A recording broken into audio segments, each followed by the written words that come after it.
The calendar is set to flip to March here in just a couple of days, which means Selection Sunday is just right around the corner. And in today's video, I'll give my updated Big 12 men's basketball power rankings for the week of February 26th. Just how many bids could this league realistically get on Selection Sunday? We'll discuss that and much more.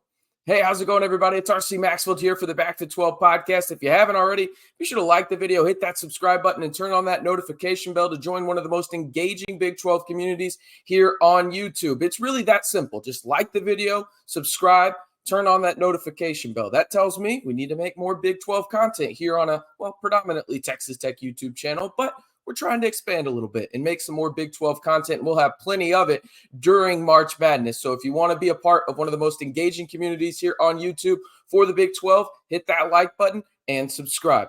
All right, before we get into it, I want to hear from you guys. How many Big 12 teams do you think actually make the NCAA tournament? Now, some bracketology sites have said 8. I've seen all the way up to 11 in terms of a team playing in Dayton. But I want to hear from you guys. Let me know how many teams in the Big 12 make the NCAA tournament this season. All right, let's jump into it. We'll start with 14 to 10. We always work backwards here. And this is for February 26th. Again, next time we have one of these power rankings, it will be March. It will be that time of the year. Someone will need to check John Rothstein's blood pressure at that point. Anyway, let's start with 14. It's West Virginia. They went 1-1 last week. They did lose at Iowa State, albeit closer than I think a lot of people thought. And then they won at UCF. Now, Oklahoma State, they did the same thing in terms of going 1-1 last week. They won at Cincinnati, an impressive road win for the Mountaineers, but then they lost to Oklahoma there in Stillwater in a really actually quite electric finish there at Gallagher Arena. Now, number 12, UCF. They finally got off the skid against Texas Tech. They beat the number 23 Red Raiders on Saturday, but they lost earlier in the week to the Mountaineers. Now, at number 11 is the Cincinnati Bearcats. They stayed even this week, in my opinion. They went 0-2 last week, but they lost versus Oklahoma State and at TCU. I still think Wes Miller's team is really, really good. It's just that's how good the Big 12 is. A team like Cincinnati that probably makes the tournament in every other league in the country just is near the bottom. It's just night in and night out. It's a Sweet 16 type matchup in the Big 12. Now, at number 10, to finish out this part of the list, Kansas State. I didn't move them this week. They were 1-1 last week. They lost at Texas, and then they won against BYU at home. We're going to have some more impressive resumes in terms of the totality of it, in terms of the teams in front of them here in just a second. But it would not shock me at all if somehow Jerome Tang team, like his team just navigates and kind of slides in the back door of the NCAA tournament, maybe playing up there in Dayton. And gets the Big 12 a 10th bid, maybe 11 bids. If you get Cincinnati on a little bit of a winning streak, we'll talk about my prediction here in just a little bit. All right, speaking of Texas, got a little tongue-tied there. They're at number 9 for me this week. They went 1-1 last week. They played the Kansas schools. They beat the State. They lost to the Jayhawks. It's really that simple. Now, the reason I don't have Texas higher is because BYU at 8 and Oklahoma, they have better resumes in the Big 12 if you go look at it in terms of wins.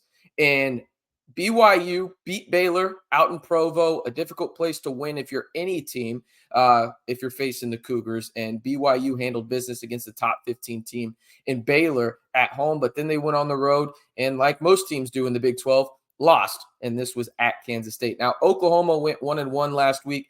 They lost versus Kansas, their in-state rival, the Sunflower Showdown there, and then they won at Oklahoma State. Now, it's interesting here at the 5-6 spot because I'll be honest, I think you can just flip them either way. They split their home and home. Each team won the home. I just put Texas Tech ahead because they've won the most recent matchup. So I have TCU at 6. They beat Cincy last week, but then lost at Texas Tech.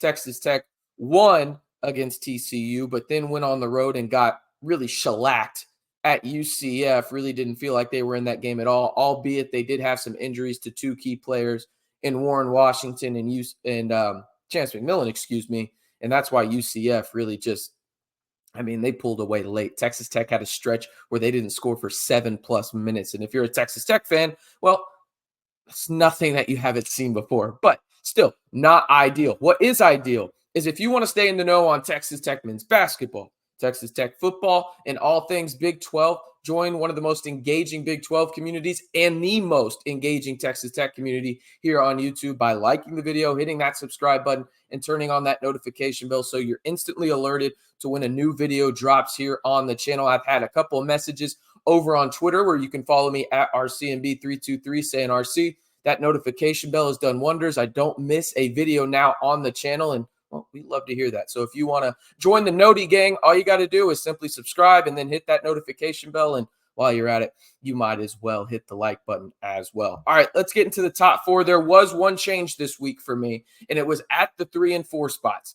I flipped Baylor to number 4 after their loss at BYU, and then I didn't really punish them for Houston. I just thought Kansas had a couple of good wins last week. They won at Oklahoma, a team that is clearly a tournament team. And then speaking of a shellacking, they just took Texas back to the woodshed. I mean, my goodness, what they did up there at Allen Fieldhouse. And as we know, that's arguably the toughest place to play in all of college basketball. Now at 1 and 2, nothing changed. Even though they played each other last week, it was a close matchup, I thought, down in Houston.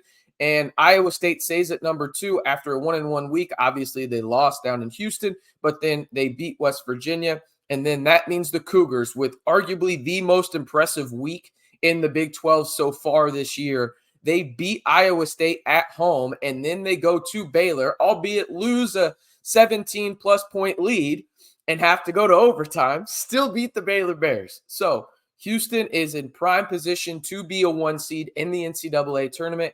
Coach Sampson and crew have done a phenomenal job, led by Shed there at the point guard position. You got Roberts in the front court, LJ Cryer as well. Houston's loaded. They're the best defense in the country. That's not up for debate. Just go look at every metric you can find. And now they're slowly starting to figure out offensively in terms of shooting, a team that's already been solid shooting-wise. Now they're getting that much better. All right.